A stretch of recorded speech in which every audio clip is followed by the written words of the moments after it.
சகரியா 9ஆம் அதிகாரம் 12ஆம் வசனத்திற்கு திருப்பிக் கொள்ளுவோம். சகரியா 9:12.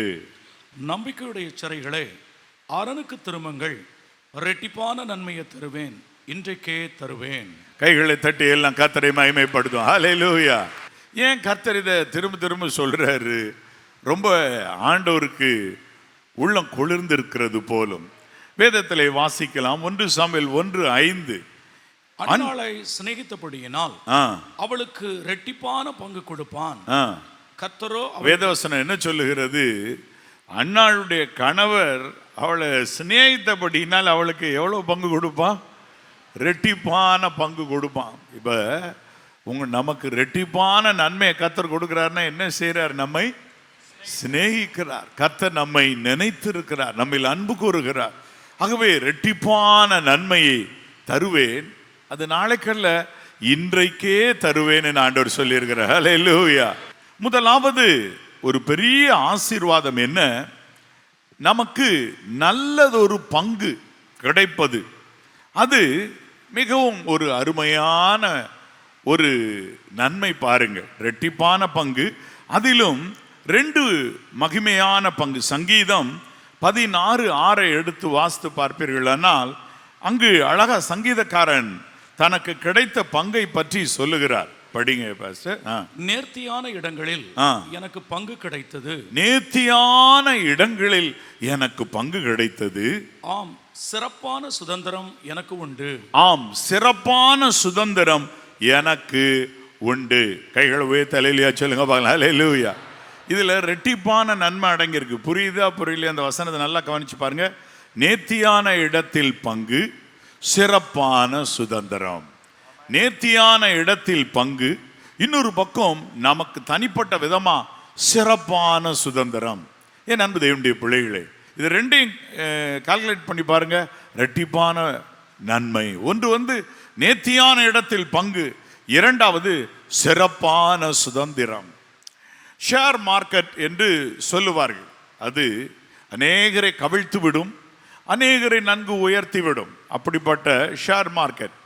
உதாரணத்துக்கு ஒரு பெரிய கம்பெனி இருக்கிறது, அந்த பல கம்பெனிகள் இருக்கிறது. அவர்கள் ஷேர் வாங்குவார்கள். யாரும் ஒரு ஷேர் இவ்வளவு என்று விற்பார்கள். ஒரு ஷேர் 1000 ரூபாய்.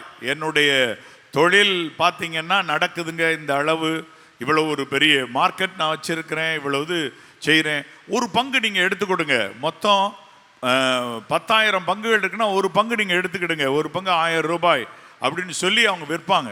1000 ரூபாய் அவங்க கொடுத்து அந்த பங்கு வாங்கின பிறகு அந்த சூப்பர் மார்க்கெட்டோ ஏதோ இன்னும் பல மடங்கு பெருகின உடனே இவங்களுக்கு அந்த ஷேர் வருவது பாருங்க, 1000 ரூபாய்க்கு வாங்கின அந்த ஷேர் இப்போ அது மாறிடும். எவ்வளவு? 2000 ரூபாயை மாறிடும். திடீர்னு பார்த்தீங்கன்னா 4000 ரூபாயை மாறிடும். சில நேரம் அந்த சூப்பர் மார்க்கெட் இழுத்து மூடினாங்கன்னு வச்சுக்கோங்க, உங்கள்கிட்ட முன்னமே கையெழுத்து வாங்கிடுவாங்க, நீங்கள் கொடுத்த பைசா இல்லாமல் போயிடும்னு சொல்லி. அதனால தான் இந்த ஷேர் மார்க்கெட் இதில் பார்த்தீங்கன்னா கேம்பிளிங் மாதிரி இருக்குதுன்னு சிலர் சொல்லி கொள்ளுவார்கள். அந்த விதத்தில் ரிஸ்க் இருக்கிறது. மார்க்கெட்டில் மாற்றங்கள் வரும்பொழுது சிலர் ஷேரில் இருக்கிறவங்க பாடுபடுவாங்க. ஒரு சில நல்ல இதில் பங்கு கிடைச்சிருச்சுன்னா அவங்களுக்கு ஒரே ஆசீர்வாதம் தான், நல்ல நிலைமைக்கு வந்து விடுவார்கள். ஆனால் சிலர் பாருங்கள், தப்பான இடத்திலே பங்கு எடுத்தவர்கள் நஷ்டப்பட்டு முழுவதும் கையில் உள்ள பணத்தை இழந்து விட்டு வெறும் தாடி மட்டும்தான் கிடைத்திருக்கும். நிறைய கவலையில் தாடி மட்டும் வளர்ந்துருக்கும், அது மட்டும் ரெட்டிப்பான மடங்கு இருக்கும், அவ்வளவுதான். அப்போ அவங்களுக்கு என்ன இடத்துல பங்கு கிடைச்சிருக்கு? தப்பான இடத்துல பங்கு கிடைச்சிருக்கு. அடாடா, தப்பான ஒரு இடத்துல போய் நம்ம பணத்தை விதைச்சோமே அப்படின்னு நினைப்பாங்க. கர்த்தருடைய ஜனத்தின் நடுவே ஒரு நல்ல பங்கு ஆண்டவர் நமக்கு தருவது ஒரு பெரிய பாக்கியம். ஆமென் சொல்லுங்க பார்க்கலாம். ஹல்லேலூயா. துன்மார்க்கர் நடுவே சஞ்சரிப்பதை பார்க்கிலும் பரிசுத்தவான்கள் தேவ பிள்ளைகள் நடுவே அடடா இருப்பது எவ்வளோ ஒரு பெரிய சந்தோஷம், எவ்வளோ ஒரு பெரிய பாக்கியம். வேதத்தில் பாருங்க, மனாசே கோத்திரத்தாருக்கு எப்படி பங்கு கிடைத்தது? யோசுவா 17:1. அதை படிக்க கேட்போம். மனாசே கோத்திரத்திற்கும் பங்கு கிடைத்தது. அவன் யோசேப்புக்கு முதற் பேரானவன். மனோசேயின் மூத்த குமாரனும் கீலேயாத்தின் தகப்பனுமான மாகீர் யுத்த மனுஷனானபடியினால் கீலேயாத்தும் பாசானும் அவனுக்கு கிடைத்தது. கீலேயாத்தினுடைய தகப்பன் யார் அப்படின்னு சொன்னா மனோசேனுடைய மூத்த மகன். அவன் கீலேயாத் மட்டும் கிடைக்கல, ரெட்டிப்பான பங்கு கிடைச்சது. என்ன கிடைச்சது? கீலேயாத்தும், இன்னொன்னு என்ன கிடைச்சது? பாசானும் அவனுக்கு கிடைத்தது. ஏன் 2 பங்கு அப்படின்னு கேட்டீங்கன்னா, அவன் மாகீர், அவன் பேர், அந்த நபர் மாகீர் யுத்த மனுஷனானபடியால் கீலேயாத்தும் பாசானும் அவனுக்கு கிடைத்தது.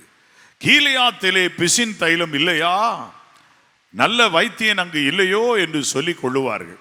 அப்படியானால் ஒரு நல்ல இடம் கீலேயாத், அதோடு கூட பாசானும் கிடைத்தது. தேவ பிள்ளைகளாகிய நமக்கு ஆவிக்குரிய யுத்தம் செய்ய தெரியுமானால் நமக்கும் இரட்டிப்பான பங்கு நிச்சயம். கைவிட்டு சொல்லுங்க ஹல்லேலூயா. உச்சாம சொல்லுங்க ஹல்லேலூயா. அவன் யுத்த மனுஷனானபடியினால் கீலேயாத்தும் பாசானும் அவனுக்கு பங்காக கிடைத்தது என்று எழுதியிருக்கிறது. என் அன்பு தேவனுடைய பிள்ளைகளே, இரட்டிப்பான நன்மை அடையும்படி யுத்தத்தை நீ என்னைக்கு மறக்காத. ஆவிக்குரிய யுத்தத்தை விட்டு விடாத. என்றைக்கும் படுக்கைக்கு செல்லும் போது நீ செய்ய வேண்டிய தேவ சமூகத்தில் குடும்பத்தை சுத்திகரிப்புக்குள்ள ஒப்பு கொடுக்க வேண்டிய விதத்தில் ஒப்பு கொடுத்து, ஆட்டுக்குட்டியின் இரத்தத்தினாலே எல்லாருடைய வஸ்திரங்களையும் தோய்த்து வெளுத்துரு. இரவில் படுக்கைக்கு செல்லும் முன்பதாக வீட்டார் யாவருடைய ஆவிக்குரிய வஸ்திரத்தில் எங்கும் கரை திரை உண்டாயிருந்தால் ஆட்டுக்குட்டியானுடைய இரத்தத்தினாலே தோய்த்து வெளுக்கிறேன், ஆட்டுக்குட்டியானுடைய இரத்தத்தினாலே சுத்திகரிப்பு உண்டாகட்டும். ஜெபம் பண்ணுங்க. ஜெபம் பண்ணி பண்ணின பிறகு நீங்க படுக்கைக்கு செல்லுகிறவர்களா இருந்தாலும் உடனே டயர்டா இருக்குன்னு படுக்காம நீங்க இன்னொன்று செய்யுங்க. உங்களுடைய குடும்பத்திற்காக ஒரு சின்ன யுத்தம் பண்ணுங்க. உங்களுக்காக ஒரு சின்ன யுத்தம் பண்ணுங்க. பின்பு எல்லாத்தையும் மறங்க. கர்த்தர் பார்த்து கொள்ளும்படி கர்த்தர் கைகளில் விட்டுருங்க. ஹல்லேலூயா. நீங்க தூங்கும்போது யாரு கவலைப்படுறா? கர்த்தர் தான் பார்த்துக்கிறாரு. விமானத்தை எவ்வளவு ஓட்டிட்டு வந்தாலும் ஒரு குறிப்பிட்ட டைம் வந்த உடனே அவருக்கு ஹேண்டில் பண்ண முடியல அப்படின்னு தெரிஞ்சா தரையிறக்கிறதுல சரியா தனக்கு தரையிறக்கிறதுக்கு கஷ்டமா இருக்குன்னு சொன்னா ஆட்டோ பைலட்னு ஒரு சுவிட்ச் இருக்கும், அதை தட்டி விட்டுட்டாங்கன்னா போதும். அவ்வளோதான். அவர்களுக்கு முன்னே தலைக்கு மேலே இருக்கும். இந்த ஆட்டோ பைலட் சுவிட்ச் தட்டி விட்டுட்டாங்கன்னா அதுவே கம்ப்யூட்டரே வேலை செய்யும். வலது ரெக்கைக்கும் இடது ரெக்கைக்கும் தரைக்கும் எவ்வளவு இடம், எவ்வளவு தூரம் இருக்குன்னு கால்குலேட் பண்ணோம். அதன் பின்பதான் முன் எவ்வளவு இடம் இருக்கு, பின் எவ்வளோ இருக்கு, முன்னே ரன்வே ஃப்ரீயா இருக்கான்னு கால்குலேட் பண்ணோம். அழகாக ரன்வேல வலது பக்கம் இடது பக்கம் இண்டிகேட்டர்ஸ், எலக்ட்ரானிக்கல் இண்டிகேட்டர்ஸ்லாம் வச்சுருப்பாங்க. அழகாக அலைன் ஆகும். எந்த பக்கம் போகணுமோ அழகாக ஃப்ளைட் அலைன் ஆகி அதுவே லேண்ட் ஆகி அதுவே நின்றோம், பிரேக் போட்டு நிப்பாட்டிடும். நீங்கள் அது மாதிரி யுத்தம் பண்ணுங்க. அது பின்பு கர்த்தர் கைகளில் ஒப்பு கொடுக்குற ஆண்டவரே. அதான் இஸ்ரவேலிலே அவங்க ஜெபம் பண்ணும்போது நைட்டு பிதாவே உம்முடைய கைகளில் என் ஆவியை ஒப்பு கொடுக்குறேன்னு சொல்லி கொடுப்பாங்களாம் பிள்ளைகளுக்கு. எங்களை ஆவி ஆத்மா சரீரத்தெல்லாம் ஒப்பு கொடுக்குறேன். அதே தான் இயேசு சொன்னார், பிதாவே உம்முடைய கைகளில் என் ஆவியை ஒப்புவிக்கிறேன். என் அன்பு தேவனுடைய பிள்ளைகள், உங்கள் காரியங்கள் எல்லாவற்றையும் கர்த்தர்ட்ட சாட்டிட்டு அமைதியாக தூங்குங்க. அந்த நேரத்தில் கலங்காதீங்க. சங்கீதம் 42:11 என்ன சொல்லுகிறது? என் ஆத்துமாவே நீ ஏன் கலங்குகிறாய், ஏன் எனக்குள் தேங்குகிறாய்? தேவனை நோக்கி காத்திரு, என் முகத்துக்கு ரட்சிப்பும் என் தேவனுமாய் இருக்கிறவரை நான் இன்னும் துதிப்பேன். அப்ப நம் முகத்துக்கு ரட்சிப்பு கர்த்தர்ட்ட இருக்குது. கலங்காதீங்க. நம்ம கலங்கிறதுனால எதுவும் மாறாது, அதை நீங்க புரிஞ்சுக்கிடுங்க.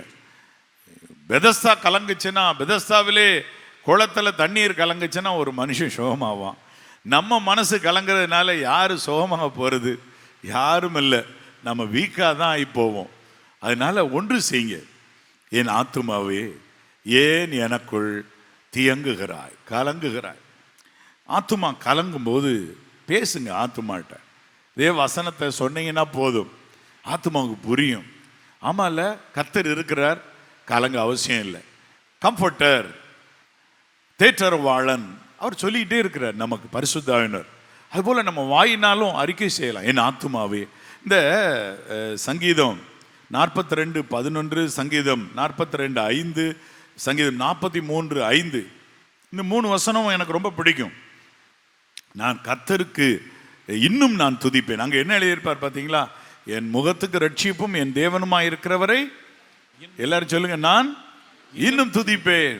எந்த ஒரு கலக்கம் இதயத்தில் இருந்தா இதயத்தை பார்த்து சொல்லுங்க, என் ஆத்துமாவே நீ ஏன் கலங்குகிற, என் இதயமே ஏன் எனக்குள் தேங்குகிற, ஆண்டவர் பார்த்துக்குவார்னு நம்பு அப்படின்னு சொல்லலாம். நீங்களே உங்கள் ஆத்மாவை பார்த்து சொல்லலாம். என் ஆத்மாவே கர்த்தரை ஸ்தோத்திரின்னு சொல்லி கொடுக்குறீங்களே, சொல்லுங்க, என் ஆத்மாவே ஏன் எனக்குள் தேங்குகிறாய். நல்ல இளைப்பாறுதல் கர்த்தர் தரணும். ஆமென்.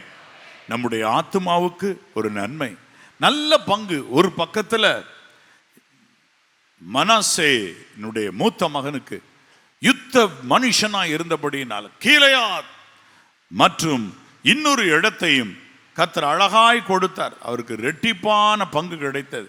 அதுபோல நம்ம பாசானும் கிடைத்தது, கீலேயாத்தும் பாசானும் அவனுக்கு கிடைத்தது.